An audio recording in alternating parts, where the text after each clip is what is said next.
Okay, hello Year 12s. I'm going to be taking you through a worked example today, which will be covering an essay topic to do with the US Constitution. I realize that some people have been struggling with this, so what I wanted to do ideally was to just go through how the planning process would work if I was going to be doing this. I will be sharing a PowerPoint screen with this, and it'll basically go through each one of the sections of the documents that you would use. So for example, the 10-mark scaffold that we've already been using, I've taken what I've already done with that and I have updated it. So basically I've taken the information I would have put in dot point form on that scaffold and I've put it into a PowerPoint. That PowerPoint will also have a series of links on that you might find useful, and throughout this I'll be talking you through various different places where you can find the resources for this. I will also be making available my version of what the essay would be and the two versions of this document that I've already got.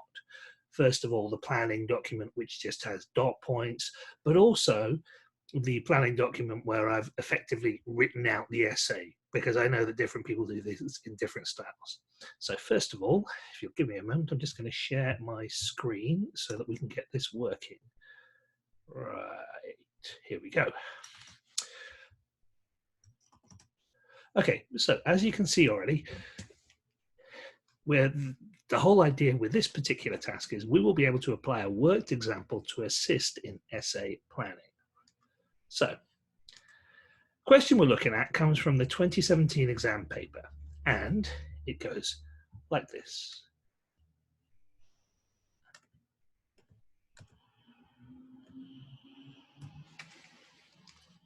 Explain the divisions that arose over the ratification of the Constitution. Now, luckily for all of us, there is a really good section of this particular, or on this particular topic in the textbook. Now, you're going to be needing to use evidence to support your response, and pretty much most of what I got from this, I took from our textbook. So, first of all, as the planning documents will show, I've chosen this contention. So your contention is your opening sentence to say what you're basically going to be saying in that essay. So there were several divisions which occurred over the ratification of the US Constitution. That's a really basic one. You can throw in anything you like on there, but essentially the question, if you remember, is asking, explain the divisions.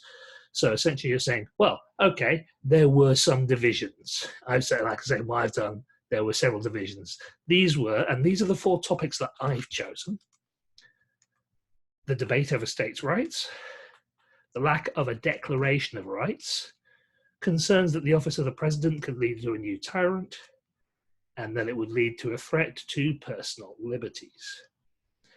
Now, it's important to note at this point, these are the four topics that I have chosen. Now, I know very well from having marked essays in previous years and marked exams in previous years that when we get our examiner's rubric, there is usually a whole long list of various different topics, because different students will have different foci on this. Some will choose to do something like I've done, some might pick an entirely different section for this. Some might have a particularly federalist focus, others might have an anti-federalist focus. It really varies on this one. So just because I've chosen these four doesn't mean that these are the right four. These are just a right combination of things. Yeah, as I've said there on this PowerPoint. Now, with the first point, we've written a topic sentence. So obviously you need to be following the TEE plan. So topic sentence, explanation, evidence. So I've gone for, firstly, the question of states' rights was one which many of those with concerns about the Constitution was quick to raise. Now, the explanation, well, we need to know what the hell states' rights means. So, for example, individual states were concerned about protecting their powers to legislate and regulate for themselves. So the idea that they didn't want that if you were in New Jersey or if you were in Georgia or if you were in Virginia, you wanted to make sure that your power to legislate over your affairs within your state wasn't being trampled on by a federal government. So many of the states were very concerned about this because this idea of there being this kind of federal government overseeing the states hadn't been done before. So they were understandably exercised about this. Particular concern with the southern states, where the economy relied heavily upon slavery, because this is something that comes up more and more with regards to the Bill of Rights and the Constitution in general. This idea of, hang on a minute, the northern states don't necessarily like the idea of a slave-based economy. The southern states have their economy very heavily based on slavery. This is an issue. Now, some of the evidence I picked on this one, well, there's a good quote from Alexander Hamilton. The people of each state would be apt to feel a stronger bias towards their local governments than towards the government of the Union.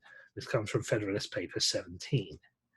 This argues that the backing of the people would help state governments to resist interference with their states' rights. And this is also something that was eventually addressed by the Bill of Rights. Now, in fact, I will be referring back to that a lot in this plan, because ultimately, with a question like this, so much of it's going to be a case of the Bill of Rights sorts this out. The second point I raised, topic sentence. Secondly, there was concern in some quarters that there was no Declaration of Rights in the Constitution. Again, Bill of Rights, this is where this comes in. So your explanation, it's an important consideration. A large the revolutionary and Enlightenment ideal that power emanated from the people was raised on several occasions during the constitutional conventions in places like Philadelphia and Annapolis. The idea basically, power is supposed to come from the people, and the Constitution doesn't necessarily declare what people's rights are and so on and so forth, which is where the Bill of Rights comes in later. A Declaration of Rights was needed to protect them, or some people raise this concern. Now, for example, in various different states, they had already had their own Declaration of Rights. Virginia was an example of this. So the idea that there would need to be some form of Declaration of Rights was an important consideration. Now, the evidence I got from here, this is a George Mason quote, and there's a big kind of large amount of text from George Mason in the textbook, from what is objections to the constitution of the government formed by the convention. There is no Declaration of Rights, and the laws of general government being paramount to the laws and constitution of several states, the Declaration of Rights in the separate states are no security. So this idea that there was, if you've got declarations of rights in individual states, that's not going to protect you from a federal constitution. The Bill of Rights responds to these concerns again. Now, yeah, what I've done there, I've starred that section of the quote underlined in bold is a good, basically one of the things I've also done with this is I've given you some tips. So that's a good quote to be able to memorize yourself on this issue. If you can find a bigger quote and then take a short, snappy part of it, that's a good one. The third point I made there, so the idea that the president might potentially become a tyrant. So replacing a foreign tyrant, namely King George III, with a domestic one in the form of the presidency. Now, resisting tyranny, again, that's this key concept, this key idea for the entire American Revolution. There were concerns that the president might be potentially manipulated by a close advisor or by the Senate, which, frankly, looking at the situation that we find now with Donald Trump, isn't too far from the truth, because that's exactly what is happening currently in the US. There were some who suggested there should be some form of a constitutional council. Now, again, there's more detail about this in some of the stuff from George Mason. Evidence I get from there, George Mason quote, the President of the United States will generally be directed by minions and favorite, or he will become a tool to the Senate. Gordon Wood argues that even Washington believed that they could be easily misled by demagogues. So Washington, in this case, George Washington. There's a Hamilton quote that the powers of the president would be the same as that of the King of Great Britain, but in substance much inferior to it, from Federalist Paper 69. So the idea would be he could lead the armed forces and be the commander-in-chief, but not declare war or raise and maintain an army. That would be strictly for Congress to do. So this is the idea that, yes, the president becomes the effective leader of the armed forces, but they can't tell the armed forces what to do necessarily, unlike with the situation with the UK, where the Queen still ostensibly has those powers. So, again, this is a little tip, the 2 stars. If you think a really good quote is massively long, but there's a good bit at the beginning and a good bit at the end, you can use an ellipsis, those 3 dots, to skip the extra words you don't need when backing up your argument. This is an established convention in using quotes in essays. I was using it at university. Pretty much anyone who's using this kind of quote in any context will do the same. The 4th point I wanted to make on this, we have this idea that the Constitution would lead to a threat of personal liberties. Okay, so when I looked at this, the explanation was, again, this idea of liberty. We've talked about the concept of liberty. It's one of the cornerstones of the revolution. And again, 3 dots, I'll come back to that later on. Howard Zinn has a good quote on liberty. It's a wonderfully useful device, the language of liberty and equality. Anti-federalists were worried that the absence of a Bill of Rights would make the new federal government too powerful and very able to threaten personal liberties and thus trample all over the liberties of those people in the individual states. They come back to all of that. This basically this is another one of those ones that comes back to everything that I've already mentioned in this essay.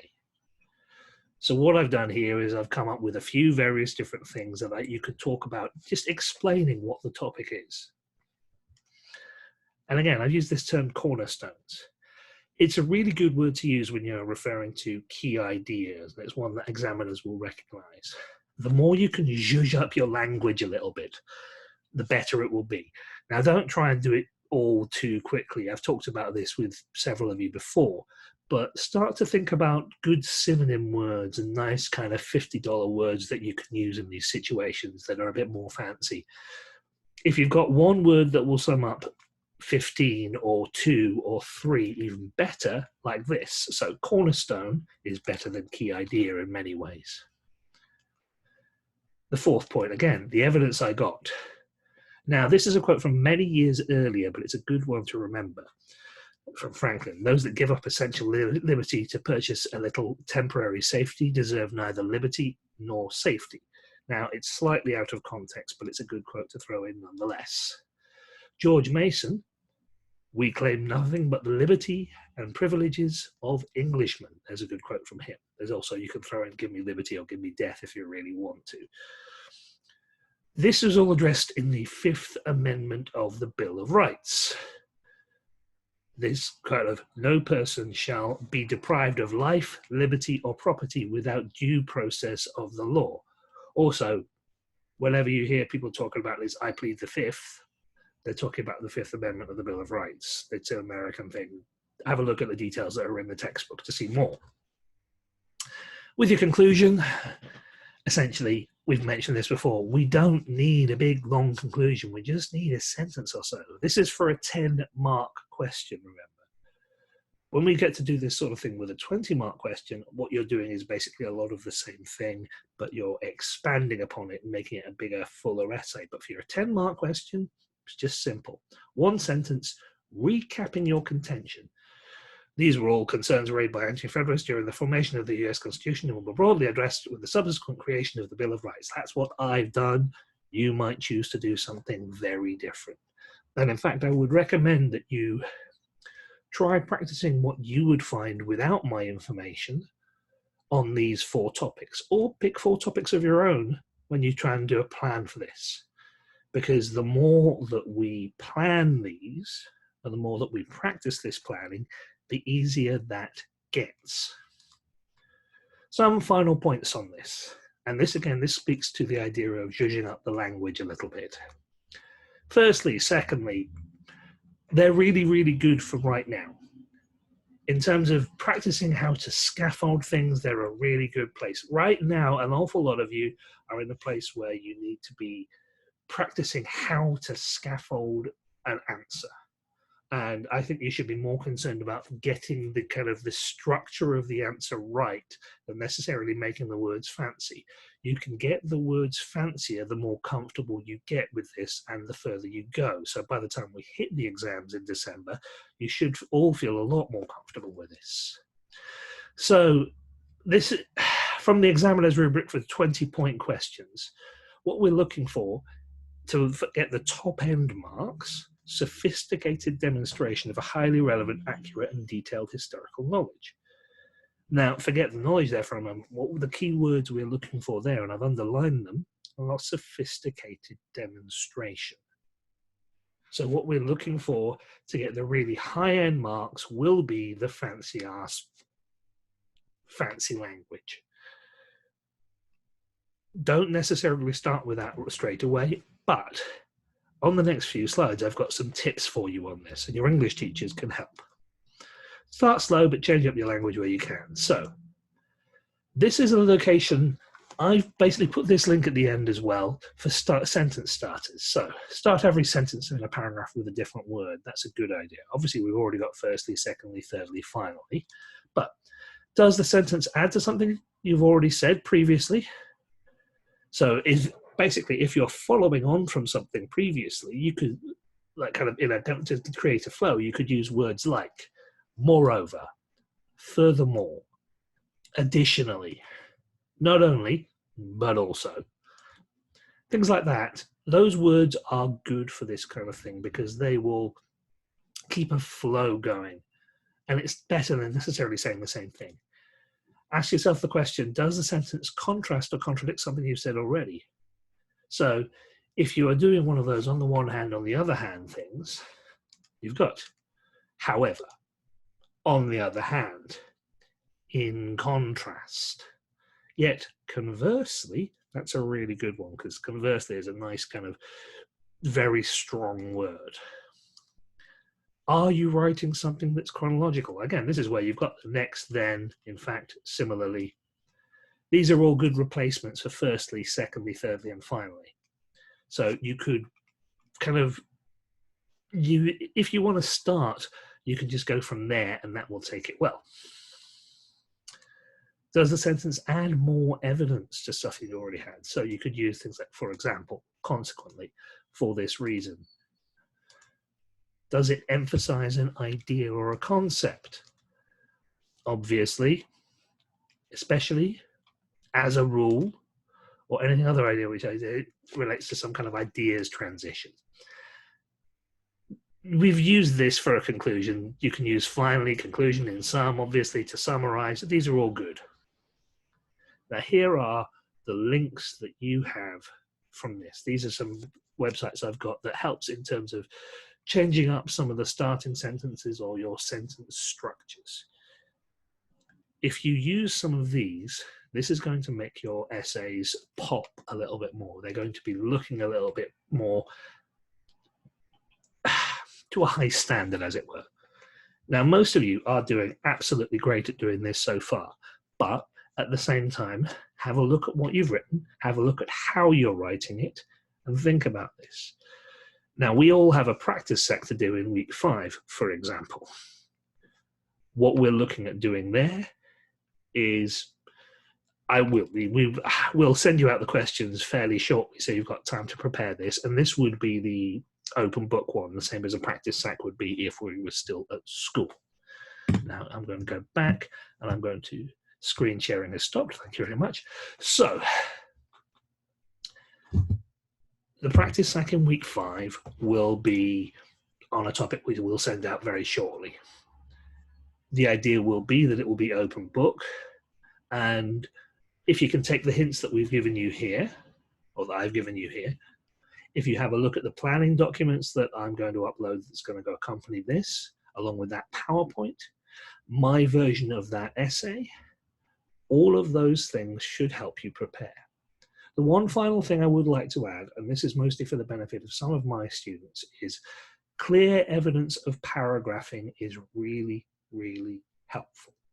as an examiner, I know full well that my job is made a lot easier if I know where your paragraphs begin and end.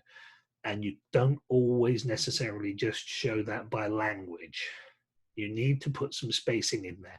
You will not run out of paper. And even if we're doing SACs and practice SACs at school, there's always more paper. And there will always be more paper in the exam as well. And as long as it's clearly indicated what's going on where, that will do. For the moment, I wish you all good luck with this. And if any of you have any queries about this, you can get in touch with either myself or Miss Jeffrey, and we'll be only too happy to answer your questions either via email or via Microsoft Teams. In the meanwhile, stay safe, look after yourselves, and we look forward to seeing you soon.